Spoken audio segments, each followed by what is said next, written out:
அடையாளப்படுத்துது. நேற்று பார்த்தீங்கன்னா அந்த கார் சேஸ் மேட்டர்ல அதை பத்தி கேட்கணும். பேரும் இதுவும் வருது. அவங்க வெளியிட்ட அறிக்கையிலே அவர் அந்த பேர் இருக்கு. நான் அதை ட்விட்டரில் ஷேர் பண்ணால் கீழே வந்து என்னங்க அடையாளப்படுத்துறீங்கன்னு. நான் எங்கே பண்ணேன்? போலீஸே போட்டு தாமரம் கமிஷனர் தான் அந்த டிஜிபி அலுவலக செய்தி குறிப்புன்னு வருது. அப்போ இந்த மாதிரி விவகாரங்கள் இது எல்லாமே 2 சைடுமே பண்ண வேணும்.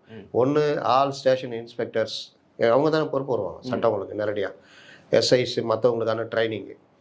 இன்னொன்று பத்திரிகையாளர்களுக்கு ஆன ஒரு பயிற்சி முகாம் நடத்தி இந்த விஷயங்கள்லாம் பண்ணணும். சைபர் கிரைம் லேட்டஸ்ட்டாக சைபர் குற்றங்கள் அதிகம் வருது, அதில் இவங்களுக்கான என்ன விழிப்புணர்வு, இந்த மாதிரி விஷயங்களும் நடத்தணும். இப்போ மேட்டருக்கு வர்றேன்.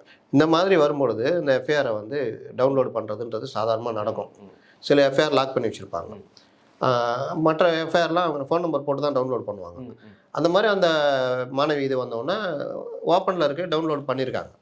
அவங்க அதில் குற்றம்னு சொல்ல முடியாது. ஏன்னா ஓப்பனில் இருக்கும்போது இப்போ டவுன்லோட் பண்ணுறது பத்திரிகையாளர் பண்ணி தானே. அதை வந்து அவங்க அந்த சம்மந்தப்பட்டவங்க பேரோ இல்லை அந்த சம்பவத்தையோ எதையாவது அடையாளப்படுத்தினா அது தவறு. அந்த எஃப்ஐஆரை காட்டினா தவறு. புரியுதா? ஆனால் இங்கே யாரோ டவுன்லோட் பண்ணியிருக்காங்க. நீங்கள் பத்திரிகையாளர்கள் தான் இவங்க 14 பேர் டவுன்லோட் பண்ணியிருக்காங்க அப்படின்னு சொல்கிறாங்க. அதில் காவல்துறை ஆட்களும் இருக்கிறாங்க. இதில் நீங்கள் பார்த்தீங்கன்னா இந்த ஷேர் பண்ணுறதுன்னு பார்த்தீங்கன்னா அது எல்லா மட்டத்துலேயும் போய் பெரிய அளவில் ஷேர் ஆகிருக்குது. இதில் எல்லாருக்குமே ஒரு அக்கறை இருக்கணும். அதில் மாற்று கருத்தே கிடையாது.